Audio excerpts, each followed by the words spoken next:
Everything that he reads is funneled through Natalie Harp because she's the human printer. She prints out this stuff. Things that cause her ire that will also cause the president ire, that goes to him. She's also frequently includes personal notes to him. You're the alpha and the omega, the be all and end all. What would I be without you? The Natalie Harp notes were passed to me by other aides of the president who were equally as appalled by this. This is a person who the president has allowed to become really his closest confidant. Michael. I'm so hot. I may be delirious with hot. You didn't let me say Joanna. You just stepped on it.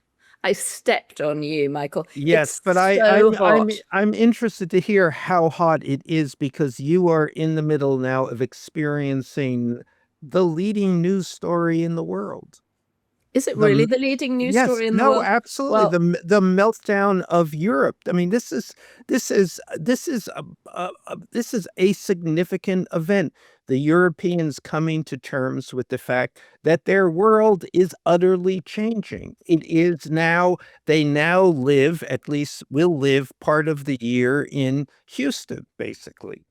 Houston or Phoenix. I mean, or Phoenix. Yeah. Right. I think Phoenix is officially the Americans' hottest city, which frequently gets up to 115 degrees. And of course, how do Phoenicians live? They live with air conditioning. Yeah, no, air conditioning. This is the thing which, I mean, the Europeans are not only being confronted by an ecological event, but it's also an aesthetic and taste event. You know, the Europeans always say, oh, Americans, air conditioning. Oh, I could never live in that sterile world. The answer now is you can't live outside of that world. It's so hot that people aren't actually going down to the edge of the river. I went down to the River Seine today to sort of poke around the rehabilitation of Notre Dame. And I thought, oh, there'll be lots of people walking along the river. It's too hot even for that. Yesterday, there was a brief breeze. And briefly, I thought it was going to be cooler today than yesterday, but it's not. And it's very humid. So I don't like taking showers. I'm a bath person. This may be TMI for people who are watching. But I actually find showers kind of horrifying to know. Thank you. And that would also, by the way, be a European thing which of course you are a European, because showers are so terrible in Europe. Well, that might be why. So you're always cold, but I always find showers a bit sort of violent, and I like a bath anyway, which doesn't mean I don't take showers all the time. But my point is I've literally been taking. Also good to know. But I have had 4 or 5 showers a day here because there is no way to survive without doing that. And we actually have air conditioning in my older son's apartment. But I'll bet it's bad air conditioning, because even when the Europeans get air conditioning, and then they're very proud of this, and you say, no, this is not air conditioning. Air conditioning is when you are cold. Yeah, it's terrible air conditioning. I would say that it takes the temperature down by about 3 degrees, and it's a mobile one, so you can move it around. And then we have a series of fans, which are unbelievably noisy. So it's the apartment sounds like a tractor. Blowing hot air at you, sometimes very hot air. Exactly. So we've got essentially we've got hair dryers on at all time. It's very noisy, and we've got hopeless air conditioning. But it does make you think, how do people live in Phoenix or Houston or Palm Springs without making any complaint whatsoever? And HVAC. Euros are going to have to get. No, it's the total the HVAC industry. It's if you're in the, I mean, I can't believe that people in the HVAC business are not looking at Europe and thinking, oh my God, there's our future. Right. Next big opportunity. and I think they've had 4 times the regular number of deaths at this time of year because people are just keeling over. Frying, of course. They are I mean, it's frying. extraordinary. I mean, I have They been are in frying. Europe in these last years of heat, and it really is extraordinary. Yeah, it is extraordinary. And of course, Paris is the streets are so narrow, so it's as if you're sort of baking as you're walking along. Anyway, I'm leaving for air-conditioned comfort back to the States tomorrow, all being well. So I will leave this experience behind. You've been gone now 3 months, 7 months, 7 12 months. months. I've been gone for 2 years. Someone reminded me yesterday I actually have a life in America, and I've sort of forgotten about it. I'm very excited to come back. But I guess before we get cracking with all the things we have to talk about, which is Stephen Miller's victory in the Supreme Court and Donald Trump clearly lying about his height and the state fair. And actually, I thought perhaps we should have our own state fair. You could represent New Jersey. I'll represent New York. I think you would have to represent Yorkshire. I could represent Yorkshire. We used to have the Great Yorkshire Show. Is an absolutely wonderful thing. It used to be the highlight of my summer when I was at school, largely because you got free paper hats, which I really loved. And they were often cut in spirals. Anyway, I digress. We've got to talk about the church and state, whether or not Donald Trump is trying to squeeze them closer together. And of course, it reminds me of your friend Heggers saying lots of prayers all the time, very public performance Vance, praying. And JD writing a book about his conversion, just one more of the many conversions in his opportunistic conversions in his life. Yes. I'm looking forward to him reading that on Storytime with the Second Lady, because when we read, we grow. Just to remind you. Anyway, before we do that, quick reminder, please subscribe to the Daily Beast podcast. We're independent media. That's why we can bring you these conversations.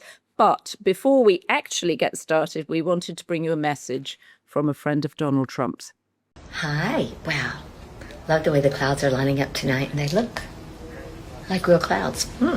What do we know? Got to keep praying for that, because God knows we're doing everything else to make sure we have real skies and clean air. But just wanted to say hello, and I've had the most incredible time with my grandson, and now just took off for a day and a half with a couple of girlfriends who said, isn't it time we just have fun? So I may still be working, but I'm going to have fun in the process. So just want to send some love your way. Just sending some love your way to all our viewers and all our readers. In case you hadn't seen Marla Maples, Donald Trump's second wife, mother of Tiffany Trump, she's sending love our way, Michael. It's a nice thought. The real clouds behind her in the sky. It's always good to know they're real. What do you think motivates people to do these, to suddenly think they have to have a social media Instagram life? I mean, I suppose I should talk, but I know Donald Trump motivates me. Maybe he motivates Marla too. Well, Jill Biden has just started an Instagram account too, so we're going to keep a watchful eye on Dr. Jill, who was feeding the dogs on her. Do you think people, they think somebody comes along, they get some young people in their life and say, you need an Instagram, you need a social media strategy. What's your social media strategy? And they go, I don't know. And they said, okay, this is what you have to do. You have to just be yourself, since that's what everyone says your social media strategy should be.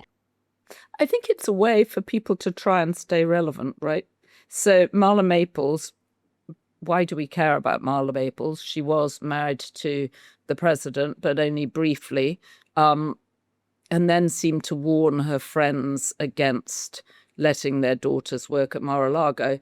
I guess she's doing it to sort of say, look over here, here I am. But I don't know why she would do that. Why wouldn't you just want to stay quiet? And likewise, the Bidens. I mean, one of the things, let's say, about the Bushes is that they don't have a social media strategy. nor actually do the Clintons really have a social media strategy. So Dr. Jill, stop it. Yeah, Don't Dr. even Jill. try. Don't even Yeah, try. we don't need to see Dr. Jill in her kitchen. Terrible kitchen, too. It's a strangely dated kitchen. Feeding her dogs in the morning. Why is she doing that? I guess she's doing it to promote her book, right? That's why people really do it. They've got something to promote. So I don't know what Oh yeah, Marla is no, it's promoting. totally, that is actually, you hit it, because all publishers who are incapable of promoting anything then say their answer to this is, oh, you need a social media strategy. Yeah. And so they just put their life on it. Since we can offer you nothing, because we're hopeless, now you have to do this because you have social media. You can do it for yourself. Okay, I get it completely. Okay, so that's why they're doing it, I think, to sell something or to stay relevant anyway. I tell you who is staying relevant, even if his wife's podcast seems to have disappeared. Stephen Miller. Stephen Miller had a win this week. Well, Donald Trump had a win this week. I mean, Stephen Miller is I'm sure this is, he's very pleased about this, but this is again all about Donald Trump. And we're talking about the Supreme Court win, talking about a ruling that gives Donald Trump and the Trump administration significantly more power in its efforts to deport a lot of brown people. Well, but specifically Haitians and Syrians, right? It's removing their temporary protected status. Yes, but this goes this essentially radiates out into creating a precedent in which it basically says, in which the Supreme Court basically says, the President of the United States has a near open field to make immigration policy, and the way in which he enforces immigration laws. And so this is an expanded power which will affect hundreds of thousands of families, actually. Families who thought that they were secure in their lives in the United States are now no longer secure. Well, and the idea that they might be picked up and shipped back to countries where they have no connection anymore, and broken countries like Syria and Haiti in particular. Do you think this is actually Donald Trump, or is this Stephen Miller? There are two ways to look at this. Obviously, this is Stephen Miller's initiatives, him pushing this. But the Supreme Court, in the way they are in their favorable ruling, that's all about Donald Trump. And the interesting thing in this is, to expand this a little wider, Donald Trump, the truth of the Trump administration is that it has met roadblock after roadblock after roadblock in federal courts, in local authorities, foreign powers, its own incompetence. Setback after setback after setback is the truth of this administration. But the really reliable place, the reliable piece of the power grid that he's been able to count on over and over and over again is the Supreme Court. And in fact, the Trump administration and what we've seen over the last almost year and a half of this term is a set of actions that have been reliably bolstered, backed up by the court. And you look at this. I think it's totally fascinating because what it is kind of extra constitutional. And the court, I think, for our assumptions about the court is that no matter its ideological direction, it is underpinned by a constitutional analysis, whether you agree with it or not. It has a kind of, it reverts to a logic. And I think that has passed. That is no longer true. I think in Donald Trump's court, you have two justices, Alito and Thomas, who are just as old, as racist, as and as on the take as Donald Trump himself. That's it. They're in the bag for him. It's, their interests are aligned with his. And then you have the three other justices, Kavanaugh, Barrett, and Roberts, who are not reading the Constitution as much as they are reading the room. So I think they're very attentive at all times to what they have to give Donald Trump. And you really think that they're that attentive? And are you putting Gorsuch as a kind of maverick to slightly to one Gorsuch, side, or you're putting him in that yes. in that reading the room group too? Yes, absolutely. And I think that the issue is I mean, the issue is, frankly, they're afraid of Donald Trump. So I think that they feel that they are somehow protecting the establishment, that they don't know what Donald Trump will do or what he is capable of. So it's a very meticulous parsing of how to keep him happy. Again, nothing to do with the Constitution. And I am reminded of a story from the first campaign, the 2016 campaign, when it began to look like he actually might be the president of the United States, shocking everyone, including the people around him. But his aides hurriedly convened a meeting with Donald Trump to explain to him the Constitution. And he lasted in the room for 10 minutes and then was gone. So what he knows about the Constitution was 10 minutes worth of information.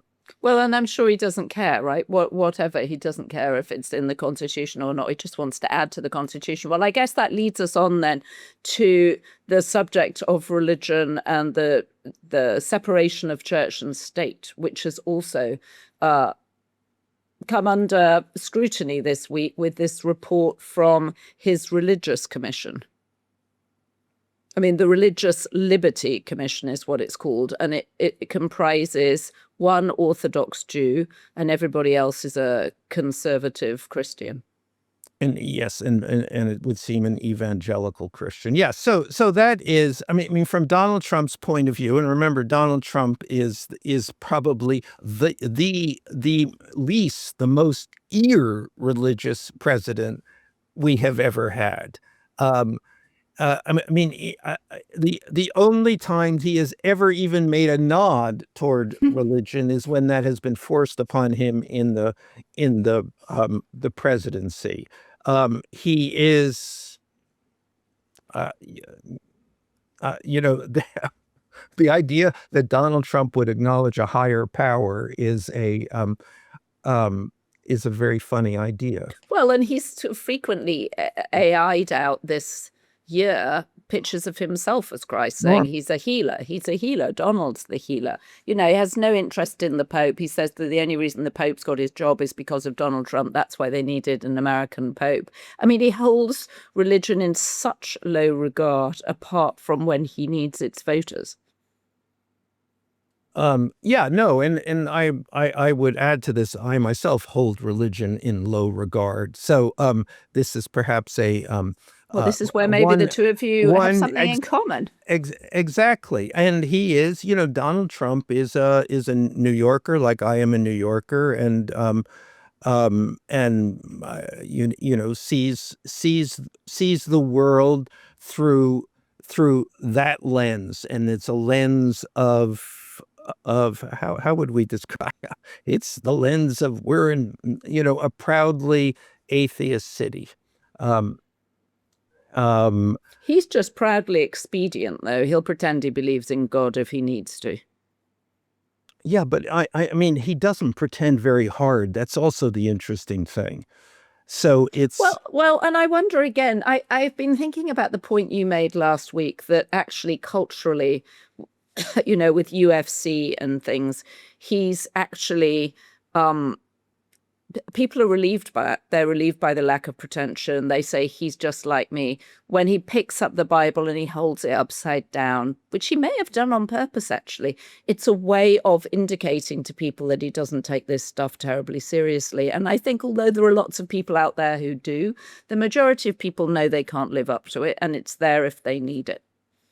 But most people don't feel they need it all the time. yeah, I mean, I feel you're being accommodating on this. I think Well, I most think I'm a people. bit more sympathetic to people who feel that they want some kind of religion or faith. Having just literally last week buried my mother, I've felt very glad for the rituals of a Christian funeral service, to go to the church where she was a member of that community and sing hymns that I'd grown up singing. It felt like there was a rite of passage here that and the formality of the service helped. But you don't, and you won't, and you will be, I assume, put in an urn and left in a closet somewhere, and that'll Well, I be, hope I will be sprinkled in the Hudson, Michael, um, or possibly off East Hampton Beach. yeah, possibly. But I find mostly that people don't get around to doing that. Well, I don't want to sit in I don't want to sit in a plastic bag in an urn. Well, Actually, I should say she was cremated and then put in an eco box, which is now in the ground, and then it goes back to the earth. But the point is not the burial or the cremation. The point is the service for the people who are left. yes. Well, the point for Donald Trump is a very specific constituency, and that constituency, which he has made a deal with at some point, and he has consistently delivered for, and that deal did not include that he had to be a believer. That was what the interesting thing, the historically interesting thing about that deal. I don't believe in any of this. You can't even. I don't even. No one even has the pretense here that I believe in any of this. I am as openly blasphemous as any president has ever been in thought and action, but that doesn't make any difference because I am going to give you what you want. And this is one of those instances. Right. And he's enjoyed the blasphemy, right? I mean, the other thing is he looks like he enjoys himself. I think it is true that he's had this both ways. And I think whereas J.D. Vance, who is courting this crowd, and has just wrote a book about his conversion to Catholicism, seems like just like a suck up and a dweeber, and I don't think anyone takes this seriously because we know he's a cynical guy and we know why he's doing this, but he's trying to fool everybody, and Donald Trump isn't trying to fool anybody. But he doesn't make it look fun either, does he, J.D. Vance? It looks like it's a struggle, his route back to his faith. Well, in all fairness, it should be a struggle. Religion is a struggle. Well, and that's why Donald Trump doesn't like Yes. it. And that's why people know and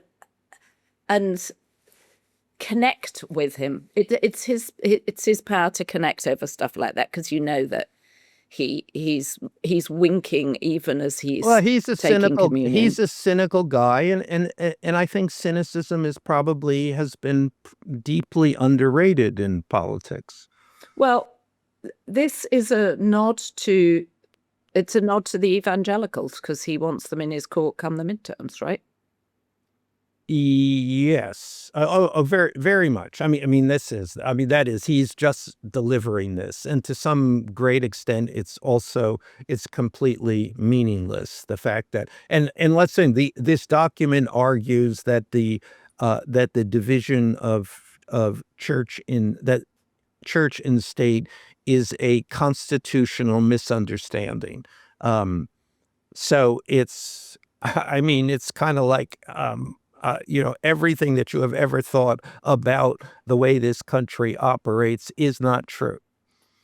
Right. And of course, in fact, we know lots of people came to this country fleeing organized religion. So their insistence on the originalists' point of view doesn't quite make sense here. Anyway, it's politically expedient, but it's still interesting nonetheless. And as you say, he got 10 minutes into the Constitution and then left the room. So maybe this was a bit he didn't understand. But it appears that we are back at war with Iran, or at least they bombed a tanker, or they sent a drone over and it exploded on a tanker. So now we've gone and bombed them. So I'm not quite sure what happened to the ceasefire or the memo of possibly misunderstanding at this point. Well, I think that we're still at the face-saving stage of this. I mean, Donald Trump, we're still in this moment of Donald Trump figuring out how to get out of this situation with the least amount of damage. And he is being accused pretty much everywhere of complete capitulation, of giving up everything, of surrendering. So I think this instance could, of course, spiral out of control at any minute. But this instance is him being able to say, no, we're firm, we're standing, we will push back, and we have the biggest, mightiest military, et cetera, et cetera. But real message, I want you to forget about this as quickly as possible. Right. And so which prompts the question, will people forget about this before the midterms? And I mean, this is a kind of fundamental premise of modern politics, certainly of Trump politics, is that people do forget about seemingly everything. They really do. But if this escalates, they're not going to forget. And Iran does this, obviously, but they have made very threatening statements after this latest contretemps, saying, we're going to go after your allies. We're going to essentially rain holy hell if you provoke us again. That would be very bad for Donald Trump. So I think that would indicate that he will give them, again, whatever they want. He'll give them more so that this doesn't happen. Donald Trump has to get out of this war, has to do it essentially now in order for this not to be an overriding issue in the midterms. I mean... Well, it looks like prices, at least the price of oil is coming down at the pump a bit, so he may get the benefit from that. Consumer sentiment appeared to be slightly on the up, first time this year. No, I mean, I think that we now have this peace deal is giving everyone the opportunity to smooth this over. And and so that's the question. We all know what this war has been about. We all know that this war has been a disaster. We all know that in order to stop this war, he has had to essentially gain nothing from the 4 months we've been fighting this war. Nothing is materially improved for the interests of the United States now more than it was before the war started. Well, it's significantly worse. It's significantly worse. Yes, and the deal that he has cut is less than the deal that Obama cut, which he then ran against, made that a prime issue of his political life. So we all know that. That's there. It's all laid out. Could not be clearer. Will we remember any of that come November? And the answer, strangely, I mean, it's perplexing to me, is no, we probably won't. Well, there'll be other things to think about then, but Well, that's the point. There are other things. Yes, there are other things that come, that there are other distractions. There are other things that pile on top of this. But this is, and I mean, right now is the leading issue of that defines Donald Trump. And the fact that that by the time November comes around, he may actually get away with this is astounding to me. well, he gets away with so many things. One of the things I'm slightly fascinated that he gets away with is clearly lying about his height. I saw a photo this week, which I wanted to bring to your attention because it involves my friend John Thune, who I think looks so much more presidential than Trump. Well, wait a minute. Let's stop there. The idea that that Trump in any way looks presidential. Yes, fair. I mean, he's a grotesque, clownish. I mean, the only way that he looks presidential is in the context that in order to be president, you have to, people have to be just, can't take your eyes off of you. Well, and that's certainly true. But can we totally agree? Okay, now can we look at the height differential here of these two guys? Because John Thune is 6'4". Donald Trump insists he's 6'2", but he's shrinking. He's shrinking into the giant shrimp that Steve Bannon said that he was. I think he looks more like Bison because he's so sort of big around the shoulders. But he's definitely not 6'2". I mean, John Thune looks like he's got 4 inches on him there. I know that size isn't supposed to matter, but I think it does in this situation. Well, we do shrink. Well, he's shrinking fast. I'm shrinking as we sit here. Can I just tell you the benefit of I've had in the last year, regular viewers and listeners will know, I've had not 1 but 2 hip replacements in the last year, and I have grown an inch. Hugely grateful to my doctor for giving me an extra inch on my height. Anyway, I don't think that's what John Thune is doing. I think that Donald Trump is literally shrinking as we see him. How old is John Thune? He was born 61, so he's 65. Well, Donald Trump is, as we know, 80, and as we should repeat on a regular basis, Donald Trump is 80. And you shrink. There it is. You shrink. Well, we're watching it. But maybe he's got accelerated shrinking, which could be a new form of syndrome. Accelerate ASS.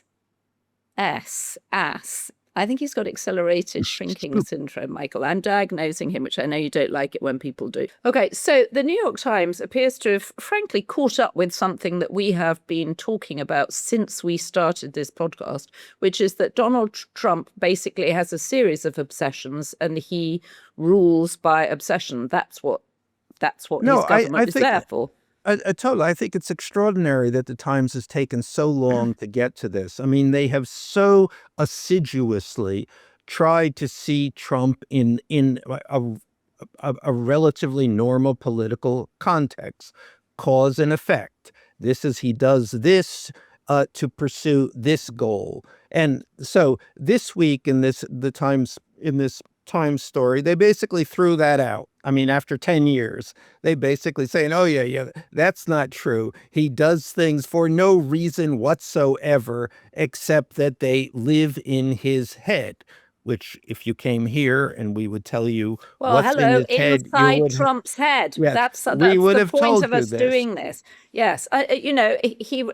His policy is based on whoever annoyed him on television that morning. I mean, I have criticized the Times again and again and again, but this was kind of stunning, a stunning admission on their part that they literally do not know how to report about this president.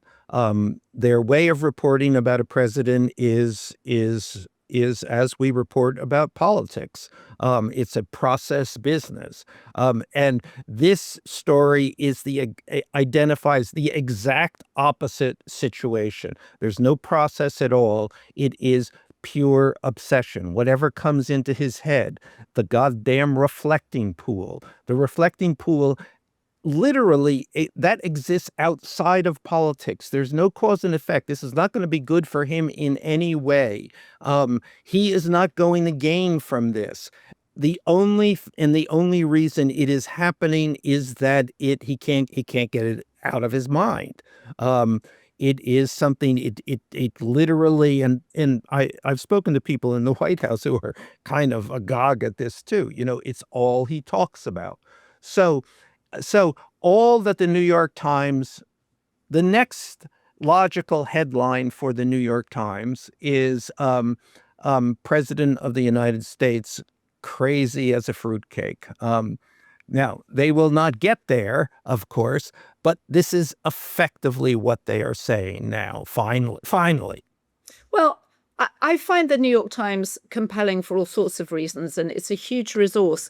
But at the same time, they've also really struggled or they were really, really late on understanding the importance of the Epstein files. Well, they can't even get that story. I mean, they did a story of Jeffrey Epstein as a child? Was this the one on his childhood? Growing up, in which they managed to spend a lot of words saying Jeffrey Epstein appears to have been absolutely normal. No one noticed as a child that he was going to grow into one of the most diabolical people of the century. Well, I'm trying to think that I would say that would be a New York Times line, and clearly an overstatement in any reasonable context of history. But what can I say? So there's lots of Natalie Harp stuff in Regime Change, the new Maggie Haberman and Jonathan Swan book. I feel like you had all this in your book, and we've been talking about Natalie Harp, aka the human printer, for some time now. Again, the New York Times. They're running years behind at this point. Natalie Harp is a good story and a kind of important story because she spends so much time. She is the person who nobody spends more time with the President of the United States than Natalie Harp. And this is a relationship that I described at great length in my book about the campaign. Yeah. So the fact that the New York Times suddenly wakes up to this, again, and I think that part of the history of understanding the Trump presidency will be understanding how poorly the news media, the New York Times particularly, has covered this guy. And they have, and this has happened because they just don't understand them, because he exists outside of politics, and all of their political reporters exist inside of politics. Right. But I would go back to say that Natalie Harp's story is a piece of work. And in my book, in All or Nothing, I produced a set of notes that she had written the president.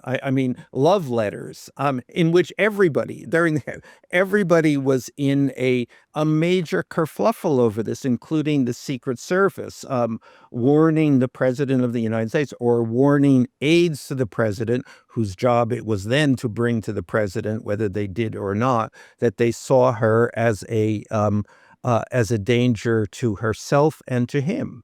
And is the implication that she's in love with him in these notes? Because she writes in these notes, no one is more important to me. Yeah, these are love notes, MASH notes. Yeah, completely. And she leaves them in his private spaces. What are his private spaces? No, she leaves them. So Natalie Harp is everything that he reads is is funneled through Natalie Harp because she's the human printer. She prints out this stuff, and so and the stuff that she prints out is this laudatory stuff. Anything laudatory, she's searching for at all times and then giving to the president.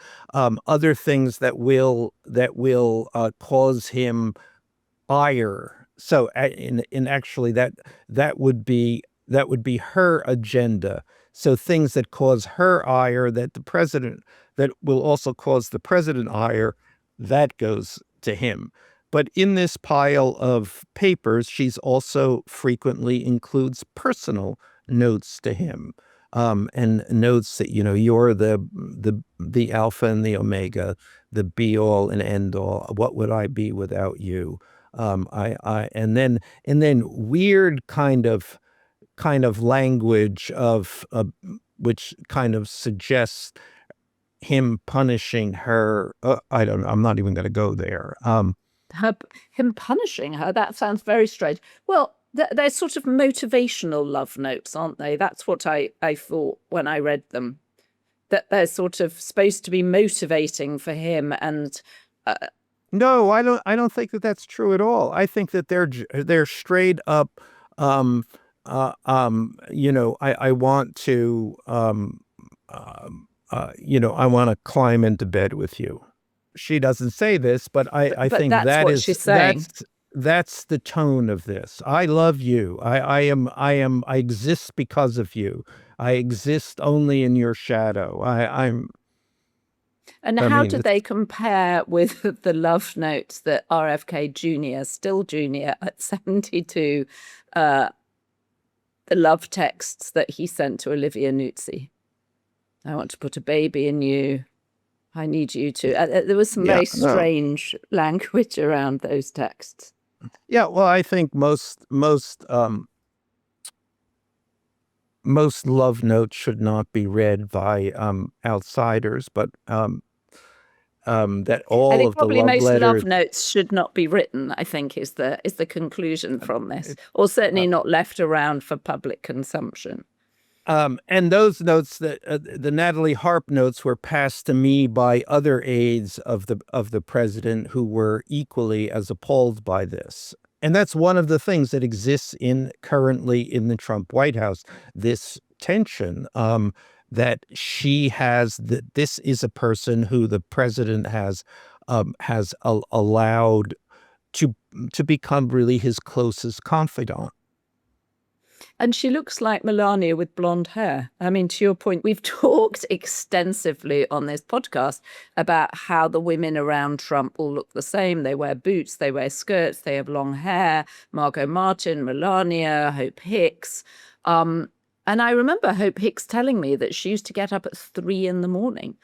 so that she was always at her desk by 5 a.m. because we know that he doesn't sleep. And it sounds like Natalie Harp is sort of 24/7 at the White House at this point. Yeah, no, and she was. I mean, during the campaign, there was a concerted effort to get her away from the president, to get in her way, to do anything, to impede her access. And when they moved during the summer of 2024, when they moved up to Bedminster, actually this was probably the summer of 2023 because they stayed in Pompeii anyway. They moved up there and they did not give her any housing accommodations. And then she arranged it on her own that she would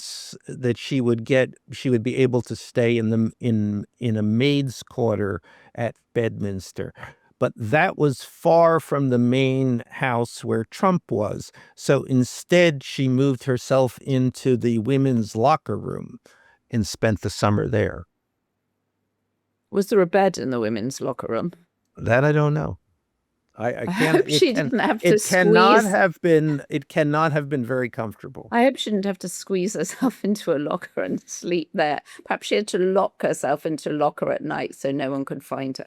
Well, the mystery of Natalie Harp continues. But I remember those love notes, and I remember talking about them with you when we first started doing Inside Trump's Head, which is 10 months ago at this point. We promised that we would talk about Lee Greenwood. Lovely Greenwood. God bless the USA. This was always, the thing that I looked for when I had to go to these, when I did go to these Trump events. Always the moment I looked forward to is Lee Greenwood tottering out on stage, the oldest country music star in the world. There he was. Can that be true? He's only 83. I feel like there are lots of them that are probably older than that. Well, but I said that. As I said that, I realized that country music probably attracts a lot of oldsters. yeah, and of course, he had as many stars might have been slowing down 25 years ago at his age, because he's 83 now, so he would have been sort of 60 then. He got a whole new surge of popularity post 9/11, didn't he? I mean, our producer Ryan was saying that they were always playing God Bless the USA in school, and it's like a sort of shadow Star Spangled Banner. Yeah, no, and again, there's that thing about, Trump and his idea of American taste. So, I mean, I find it hard to imagine that actually this has resoundingly scored with. We're going to just stop a minute as you get the. That's Paris. That's Paris, the church bells in Paris. And it's rather wonderful, isn't it, to hear the bells? You have the Amagansett horn at noon. But it's so Lee Greenwood, I mean, Trump is in the middle of having to stage this 250th birthday of the United States of America, which is apparently going as a total fiasco. And the only basic star he's been able to produce is Lee. And of course, it's particularly thrown into contrast because Barack Obama had Stevie Wonder, and who must actually be around the same age as Lee Greenwood, isn't he? Yeah. How No, old is I Stevie I Wonder? take back this. Everybody, every Well, Stevie Wonder's musician not a is now country singer. I mean, Mick is now Jagger's in their out 80s. there. Totally, Paul McCartney is my Amagansett neighbor. Is They're all everybody in is. their 80s. Everybody's in their 80s at this point. All the musicians, but certainly, I mean, the boss isn't quite 80, but Stevie all Wonder of the must be up there. musicians, all of the politicians, everybody. Right. It's we've 80 is the rolled new over 50. here. No, I think it's. I mean, all this criticism of Donald Trump for being 80 may just be that the world is 80. That the only people who really matter are 80. Yeah, NATO's 80. I mean, think of it in that way. So Lee Greenwald, Jesus, why am I making him Jewish? He is the least Jewish person on earth. But at any rate, Lee Greenwood is not might be the only star at the Trump fair, at the Trump 250th birthday fair. But and he actually may be the only person or among the few people who show up. So Joanna, you have a perv report from the America's, what is this thing called? America's Fair? America's State Fair. Okay, the perv report. A perv report. Well, it was simply that a MAGA live streamer called Manny, who was dressed up as Uncle Sam, complete stars and stripes absolutely everywhere. It turned out that because there weren't very many people there, he was easy to spot. plus he was live streaming, and there was an acrobatic group of a sort of Cirque du Soleil light, and Manny was reported to be enjoying himself rather too much, and his hands apparently were down the front of his pants, and not once, not twice, but 3 times he had to be approached by police, and finally they took him away and arrested him, which must have been tough because that must have brought the numbers of the crowd down significantly. I think we're going to show some pictures of just how few people have turned up for this thing. And he was one of these Uncle Sam caricatures on stilts. He was on stilts. I thought he was on stilts. stilts. He wasn't on stilts. I thought he was on stilts, but he was not on stilts. How disappointing. Do you want to make any remarks on J.D. Vance embracing the mantle of Richard Nixon? I do. I say extraordinary. What could have motivated that, except that there is a thing, and this is a Trump thing. So everything, and I think you have to understand, see it in this light, everything that J.D. Vance says, every single word out of his mouth has some ulterior motive with regard to Donald Trump. So Donald Trump has a Nixon fixation. Often comes up. Nixon got a bum deal. Nixon was screwed. Or the favorite thing, Nixon should have burned the tapes. If Nixon had only burned the tapes, I would have, Trump saying this, burned the tapes. So much so within the Trump circle, it's the burn, they go burn the tapes, rolling their eyes, having heard this so often. Right. So I think this is J.D. Vance is sending that message back to Donald Trump. I agree with you. I'm on the same plane. The Nixon thing. Nixon got a bum deal. So is he saying that because he's projecting because he thinks he got a bum deal last time round, or what is the contrast gainer here, as you would say? J.D. Vance is just saying this just to please Donald Trump. Everything he's saying, a way to please Donald Trump. Everything his campaign to ultimately get Donald Trump's approval. There is going to be a moment where Donald Trump is going to have to say, I endorse J.D. Vance, or I endorse someone else, or I endorse nobody. Or I endorse all of them. I mean, we just had a race where he endorsed both candidates. Exactly. But J.D. Vance's life at this point is hooked on one event, that event, Donald Trump saying, I endorse you. We've got a new contributor to our limericks. This one is from Nicholas Rochford. New blue pool, now not so cool. Our prez flies off the handle, can't afford another scandal, got to find and jail a vandal. Very apropos. Then this is one from someone called Have a Think. There once was a king with a pool. When he looked at it, he saw a fool. So he huffed and he puffed, ordered help to be snuffed, and succeeded in ending his rule. And then we have one from Garfried. There was once a man, Trump, in a funk, by a pond with green algae quite sunk, while the wars raged abroad and his poles took a plod, he still brooded on slime in the bunk. Very creative. Very creative. We get lots of them, and I'm not very good at collating them, but very good news.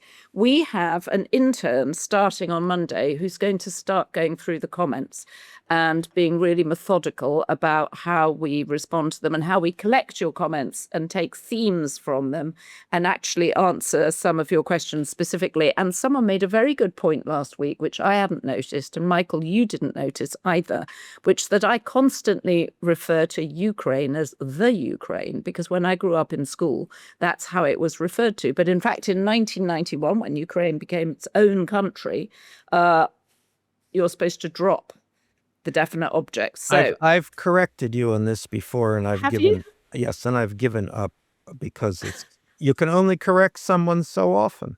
Well, turns out that We have a very knowledgeable Ukrainologist, I think, listening to the show, and they wrote, I don't know if it's a woman or a man, they wrote a long... Literally everybody has learned this lesson over the past 4 years. Okay, well, never having talked about Ukraine, we do now talk about Ukraine regularly, and I've got to drop the. So, duly corrected, duly noted, thank you. And if you have been, thank you for watching, and thank you for listening. And I will see you in person, I believe. Very on exciting, Tuesday, over croissants. If you indeed do come back, which I still have my doubts about. From the hottest place on earth. Thank you, Ryan, Heather, Neil, John. There's one more. Don't tell me. Rachel. For God's sake, Rachel. Thank you. So the good news is we have so many B-Beast tier members now. There are too many names to read out, and we really appreciate your support.